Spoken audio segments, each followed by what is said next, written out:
Okay, Joe back here again with my video on my MAME cabinet. This is a Sega Virtua Fighter. This is the first game I ever picked up. I got this from a drive-in about an hour west of here. It was the off-season, and he was had some of his games for sale. And this one I bought 100% working. The screen did have a little bit of folding issue at the top, and it had some burn-in, but otherwise it was working. I decided to make this the MAME cabinet since this was my first cabinet, and I thought with the idea that I could have one cabinet, play all the games I wanted.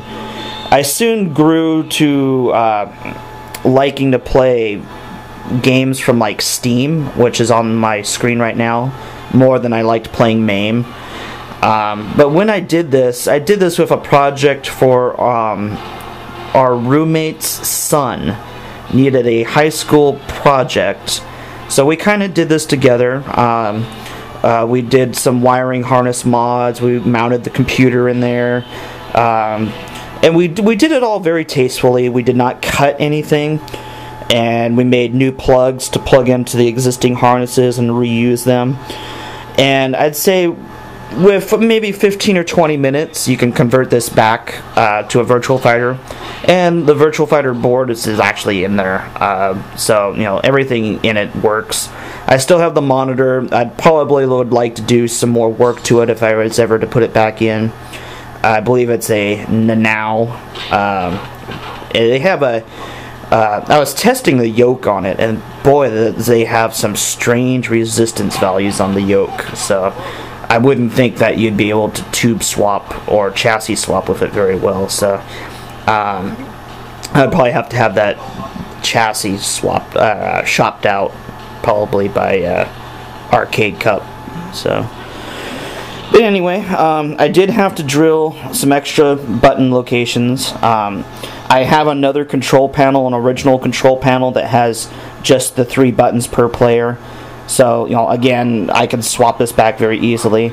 And these buttons don't look too bad. If it wasn't for the jump, punch, kick behind it, they kind of look like, you know, they might have actually been that way. The colors look good. Actually, I had these buttons left over from a project that I actually did in high school, where I was making a kind of like a X-Arcade stick for my video games. And I was actually able to reuse the Ipac controller and the buttons, which were practically brand new if had been sitting for almost, what, 10 years. So I was able to just reuse those really quickly. This is a 27-inch LG, I think it's a 720p LCD. I actually got this kind of as an open box monitor, and I actually get a lot of compliments for this. It looks really good in here. It fits well. It's got good viewing angles, good brightness and color. And let's go ahead, and I'm going to start up Magical Drop on here, which me and the wife like to play Magical Drop 3, and Magical Drop 5 is available on Steam as a digital HD remaster, and it looks really nice on here. It plays really well.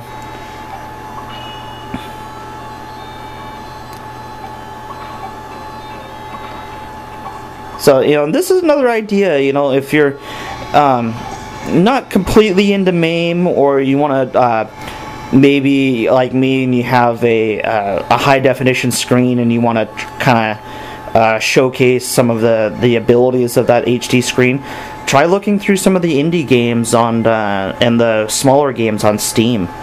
And this just looks fabulous in here. So not much more to say about that. I bought it, like I said, working, and I did convert it, but you know, I think I did it tastefully enough that it could be restored. This is not really, you know, one of those golden age machines. It does have some fame as being one of the first three-dimensional fighting, and it kind of kicked off that genre, or the shift in that genre to 3D fighting. Its mechanics of the Virtua Fighter, it plays very slow. It has a very different feel to the modern 3D fighters. Yeah, the characters are very chunky, but still a very cool game. Very cool cabinet. I have to say, a very big cabinet too, big and heavy. So that's all I think I can say about that, and we'll move on. I'll see you again soon.